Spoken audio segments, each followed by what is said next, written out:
Paul Hogan may have tamed crocs on the big screen, but his real-life adventures have been just as thrilling, from legal battles to tax woes, and now a new tell-all book that promises to skip the boring bits.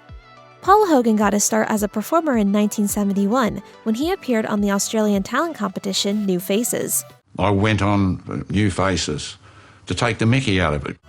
Though he'd initially signed up for the show as a joke, viewers loved him so much he actually got his own sketch comedy series, The Paul Hogan Show.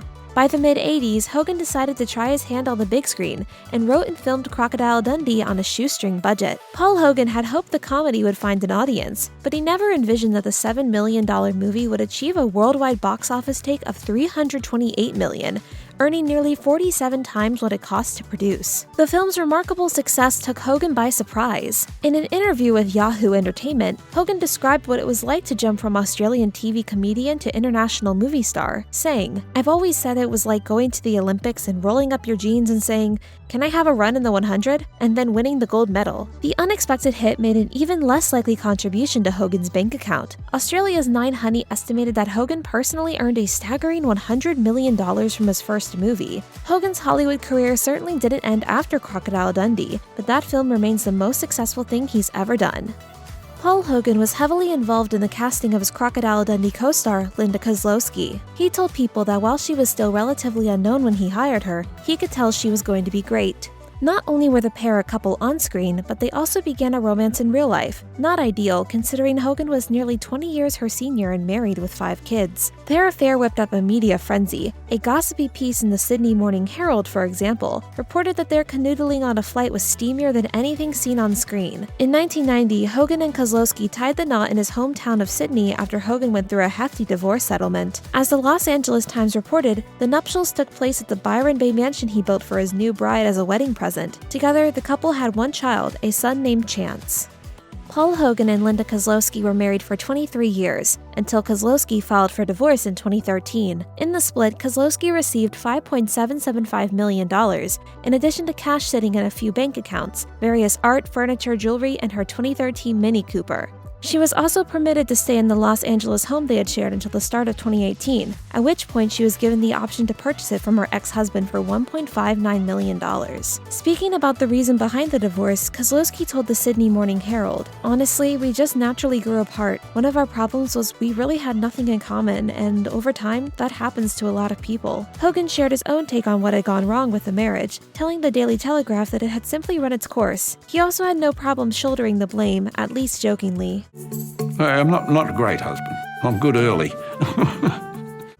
In Hollywood, success begets sequels. 2 years after his first smash hit, Hogan returned with Crocodile Dundee 2. While it made nearly $110 million at the box office, it proved to be a case of diminishing returns, both creatively and financially, when compared to the original. In 1990, he starred in his movie outside the Crocodile Dundee franchise, reuniting with Linda Kozlowski for Almost an Angel. Unfortunately, response to the film was tepid, and it earned less than $7 million worldwide. Hogan continued to star in more films throughout the rest of the 1990s, including the western Lightning Jack and Flipper. Speaking with Yahoo Entertainment about the box office triumph of Crocodile Dundee, Hogan admitted that he eventually came to realize that he was never going to capture lightning in a bottle again. He explained that he was grateful to be able to put his comedic work on tape, but eventually it dawned on him that, after making the most successful indie movie in history, all of his subsequent efforts would be underwhelming by comparison. What's more, Hogan is the first to acknowledge his own limitations as a thespian, which may have contributed to the lackluster performance of his Dundee follow-ups. Oh, not a very good actor. I mean, I'm sort of like a bit of a one-trick pony. Suddenly swimming in Crocodile Dundee money, Hogan entrusted his millions to financial advisor Philip Eglishaw, who allegedly convinced him to shift his money into offshore accounts in Swiss banks. Hogan, admittedly no economist, liked what he heard and gave Eglishaw free rein. That proved to be a mistake when Eglishaw fled, and Hogan filed a lawsuit, claiming Eglishaw parked $34 million Australian dollars of Hogan's cash in a Swiss bank account that the actor was unable to access. Hogan sued, claiming that Eglishaw either ran away with or spent his millions. When Australian tax authorities caught wind of the situation, a bad situation turned worse, as Hogan was reportedly hit with a tax bill for more than 15 million Australian dollars, plus hefty penalties. According to CBC News, he avoided the repercussions temporarily while he was living in LA. However, when he flew back home for his mother's funeral, he was prevented from leaving until he settled up. Hogan continually professed his innocence, and in 2012, he finally reached a settlement with Australian authorities. No charges were ever filed. After a string of box office flops, Hogan decided to take one more kick at the can with the 2001 sequel Crocodile Dundee in Los Angeles. In an interview with Combustible Celluloid, Hogan inadvertently admitted the script was lacking, but that he never set out to write a particularly complex or meaningful plot when he started the project. While the notion of a third Crocodile Dundee movie pretty much screamed money grab, Hogan insisted that had nothing to do with his decision to resurrect the character. He told IGN, "This is not a pathetic attempt to revive my sagging career." What career? A man's got a body of film of about 4 movies in about 10 years or something. I do it because I think I can do a good job of something and I'll enjoy it, do it, and sort of vanish. I don't want to be an actor for hire. When the film was released, reviews were awful, with the exception of a glowing review from a minor character on How I Met Your Mother. Rent Crocodile Dundee 3. I caught it on the cable last night. It totally holds up. The film's performance at the box office was no better, as it earned less than $40 million worldwide. However, Crocodile Dundee in Los Angeles did earn some dubious recognition when it received a Razzie nomination for Worst Remake or Sequel. Reflecting on the critical failure, Hogan acknowledged that the film's critical and financial failure marked the end of the series. Despite the slow taper that led to the end of the Crocodile Dundee franchise, Hogan did receive recognition from his homeland for his contribution to Australian film. In 2016, Hogan was awarded the Australian Academy of Cinema and Television Arts Longford Yale Award, the highest honor an Australian cinematic figure can receive.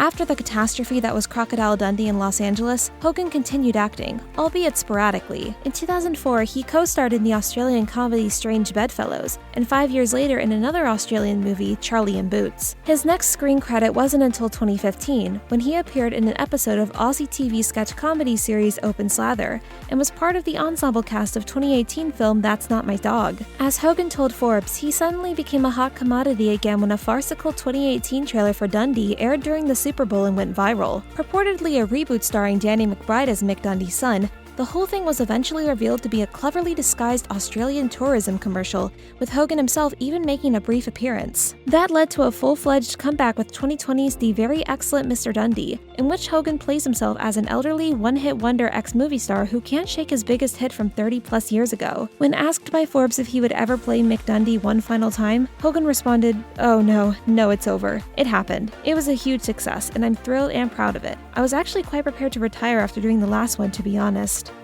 It seems Hogan may not have had much of a choice in the trajectory of his late film career. In late 2022, he told Australia as a current affair about some health issues that he had been experiencing. After treatment for problems with his kidney and aorta, Hogan has lost a lot of muscle and fat, and it's left him quite weak. The comedian also reflected that old age has officially caught up with him.